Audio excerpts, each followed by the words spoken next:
안녕하세요. 대단한 부동산 꼰대들의 꼰대죠. 조범식입니다. 안녕하세요. 이상수입니다. 아유 반갑습니다. 네, 반갑습니다. 이 꼰대님, 네. 우리 그 서울 동부권에 네. 가장 핫한 지역 어디라고 생각하십니까? 청량리 아닙니까? 청량리 말고요. 동부권입니다. 동부권 청량리. 청량리는 뭐 도심권이라고 봐야죠. 그런가요? 그렇죠. 동부권이라고 하면은 뭐 창동이라든지 노원구 상계동. 그렇죠. 네. 그러면 이 지역은 뭐 GTX 호재도 있고 그렇죠. 또 역세권 개발 호재, 재건축 호재도 있는 지역 오, 아닙니까? 그럼요. 그러다 보니까 많은 분들이 이 상계주공과 창동주공 네. 이 두 단지를 두고 굉장히 고민을 많이 하세요. 많이 하죠. 두 단지 굉장히 우열을 가리기가 어렵거든요. 맞습니다. 그래서 특히나 이런 두 단지가 누가 더 좋은지에 대해서 네. 뜨뜻미지근한 그런 부분들이 좀 있어요. 맞아요. 그래서 오늘 시간에는 네. 확실하게 네. 두 단지의 장단점이 어떻게 되고 네. 두 단지의 유리한 점 그리고 어느 단지들이 더 좋은지에 대해서 얼마 전에 방송을 좀 하셨더라고요. 네. 예, 그래서 그 방송을 좀 기초로 해서 자세한 설명 부탁드리고자 이렇게 모시게 됐습니다. 좋아요. 오늘 네. 뭐 이 시간이니까 네. 유튜브 또 시간이니까 확실하게 한번 그냥 칼로 무자르듯이 딱딱딱 한번 잘라보도록 할게요. 네. 자, 보시죠. 강북에서 가장 필요한 거는 교통 부분이 원래 도심 쪽하고 멀다 보니까 교통이란 부분과 그다음에 업무 타운이 없기 때문에 이 업무 단지란 이 가장 필요한 부분들이 생기는 게 이 두 지역이거든요. 예. 그러다 보니까 이게 다 생겨요.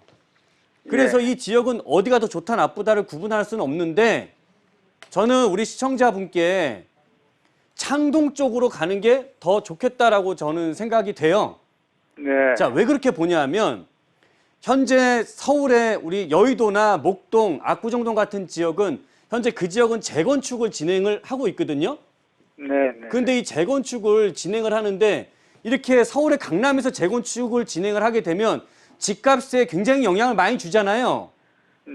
막 집값이 폭등을 하기도 하고 이런 상황이 오지 않습니까? 예, 그렇죠. 이러다 보니까 중심지에서 이렇게 재건축을 진행하면 토지거래 허가로 묶어버려요.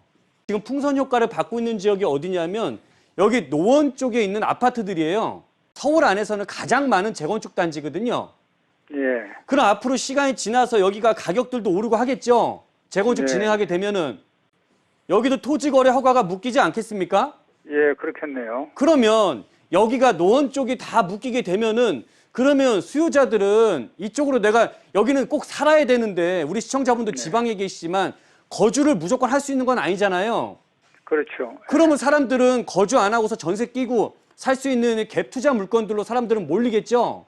예. 그럼 옆에 있는 창동은 아직 안 묶였을 거고 아래쪽에 예. 있는 하계동이나 뭐 공릉동이나 이런 지역도 안 묶였을 거란 말이에요. 예. 그런 지역들로 사람들은 이제 투자가 들어가겠죠. 풍선 효과가 예. 나면서.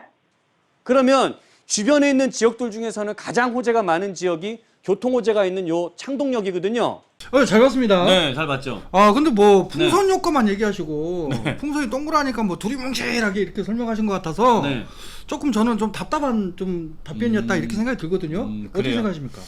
뭐 저도 그럴 수 있다고 생각을 합니다. 네. 일단은 저도 여기 창동이나 노원에 대해서는 할 얘기들이 굉장히 많은데 일단은 두 지역에 대해서 창동은 여기는 이제 GTX가 들어오는 그 지역이잖아요. 그렇죠. 이 GTX-C가 들어오는 지역이고 네. 노원 같은 경우에는 이쪽 차량기지 쪽에 해서 여기 의료복합 클러스터라고 해서 그렇죠. 여기는 한마디로 업무지구가 들어와요. 그렇죠. 업무지구가 들어와서 당연히 이런 업무지구가 들어오면은 요 노원역 주변에 일대에 있는 아파트들이 영향을 주는데 우리 시청자분 여기 6단지를 물어보셨고 네. 그 다음에 요 GTX 들어오는 쪽에서는 인접해 있는 창동 주공 19단지 쪽을 또 네. 물어보셨단 말이에요. 저는 그런데 이제 여기를 제가 19단지로 하시라 네. 라고 제가 이제 말씀을 드렸잖아요. 네. 저는 외곽 지역에서 가장 중요한 부분은 이 지역은 서울의 중심지가 아니라 노원이나 창동 같은 지역은 서울의 외곽 지역에 있습니다. 네. 근데 외곽 지역에서 부동산 살 때 가장 우선순위로 둬야 될 거라고 한다면 저는 교통이에요.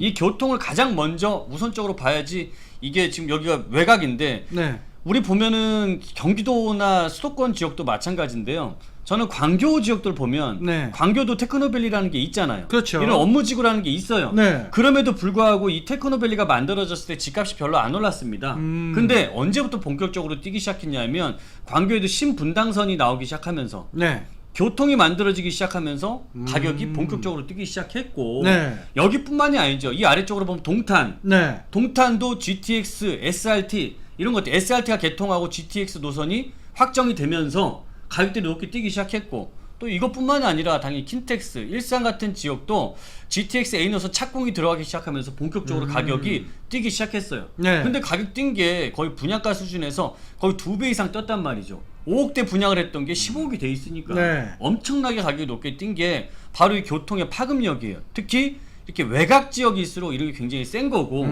또 하나는 이 교통이 지하철이 생기는 게 그냥 여기서 만약에 이 GTX가 아니라 그냥 경전철 수준이다. 네. 이런 노선들이라고 했으면 저는 그렇게 추천 안 드렸겠죠. 네. 차라리 노원 쪽이 더 날 수도 있는데 네. 이 GTX-C라는 거는 바로 강남까지 다이렉트로 들어가는 거잖아요. 네. 그것도 엄청나게 빠른 속도. 20분이면 돌아간다는 얘기죠. 네. 그러면 지금 여기에 창동역, 그 다음에 아래쪽으로 보면 광운대역, 그 다음에 청량리, 왕십리, 앞으로 왕십리 거치죠. 네. 왕십리 거치고 강남까지 가는데 한 20분 정도면은 도달할 수 있기 때문에 아니 서울의 강남을 20분 만에 갈 수 있는 곳들이 어디 많습니까? 네. 많지도 않은데 다 가까운 곳들은 거의 다 집값이 20억 정도 하는데 아직까지 지금 노원이나 창동 같은 경우에는 굉장히 집값도 저렴하고 네.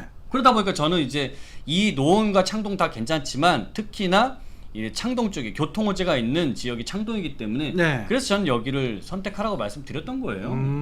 네. 그러면 일단 이 교통 호재하고 네. 업무 이 호재 둘 중에서는 네. 교통을 더 높게 보신 거네요. 네, 외곽 지역에서는 네. 적어도 이게 업무 아예 판교처럼 네. 거의 6, 7만이 들어오는 업무 타운 개념. 여기는 지금 업무 지구란 지구죠. 말이에요. 업무 타운 개념에 6, 7만 이상이 굉장히 대규모로 들어온다면 당연히 그 사람들 같은 경우에는 거의 서울까지 출퇴근할 필요가 없이 네. 그냥 그 지역에만 살아도 되는데 지금 여기에서 만들어지는 업무지구 규모가 그렇게 크지 않단 말이죠. 그렇죠. 네, 업무 타운급의 규모가 아니다 보니까 저는 이것보다는 이 GTX-C 노선의 호재가 더 크다라고 저는 판단을 했고 또 하나는 단지 조금 넓혀서 보면 네. 지금 여기 19단지 같은 경우가 이렇게 창동 19단지가 이 옆에 보면 중랑천을 끼고 있고 네. 또 아래쪽으로 학교도 있죠. 네. 그다음 지하철역하고도 가깝죠.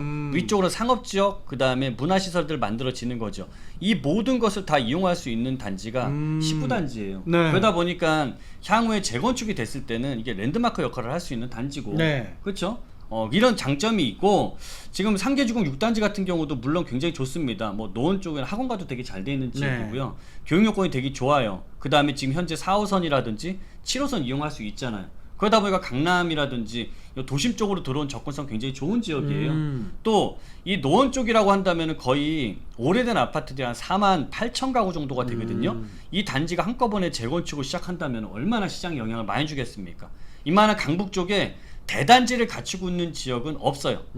암만 재개발을 많이 때려 부시고 짓는다 하더라도 이 재개발 구역이 이런 강북의 노원구처럼 이런 4만 8천 가구의 아파트 밀집 지역이 나올 지역이 없단 그렇죠. 말이죠. 네, 그게 노원이 갖고 있는 가장 큰 파급력이라고 보는데 저는 네. 그러면요. 네. 뭐 여기 뭐 교통 호재가 훨씬 더 우월하다 네. 이렇게 보는 거 저도 동의를 합니다. 네. 근데 이 단지들이 네. 이 상계주공도 그렇고 창동주공도 그렇고 네. 이제 재건축을 바라볼 수 있는 단지들이지 않습니까? 그렇죠. 그러면 이 단지는 이 상계주공 같은 경우는 네. 이제 재건축이 이제 본격화되고 있는 그런 단지들이 많지 않습니까? 네, 안전진단이 이거 알기로도 통과되거나. 안전진단도 통과한 걸로 알고 그렇죠. 있어요. 예. 근데 아직 상계주공은 그런 움직임은 아직 없어요. 창동주공. 네. 그러면 저는 둘 중에 봤을 때 속도 뭐 가격도 비슷하고 예. 이런 호재나 이런 단지 규모도 비슷하다라면 좀 더 좀 속도가 빠른 네. 이 재건축이 좀 본격화되고 있는 단지 쪽으로 가는 게 좀 더 좋지 않을까 이렇게 생각드는데 그 부분에 대해서는 어떻게 생각하십니까? 저는 일단은 이 두 단지가 네. 제가 이 두 단지를 파악을 했을 때 상계주공 같은 경우가 용적률이 네. 좀 높아요. 그러다 보니까 이 단지가 거의 190%대를 하고 있고요. 네. 그 다음에 여기 창동주공 19단지 같은 경우에는 170%대를 하고 있어요. 그러다 보니까 대지 네. 지분이 상계주공보다는 저기 창동주공 19단지가 거의 2평 가까이 대지 지분도 커요. 근데 아시다시피 재건축을 할 때 한 평만 더 크더라도 네. 그게 대지 지분 한 평 값이 얼마입니까? 근데 무려 2평 가까이 크니까 네. 대지 지분도 커. 그다음에 여기 교통호재도 받을 수 있는 바로 초역세권에 들어와 있어. 그러다 보니까 여기는 저는 재건축 단지를 우리 시청자분들이 고르실 때 재건축이나 재개발 단지 고를 때 저는 이런 말씀을 드리고 싶어요.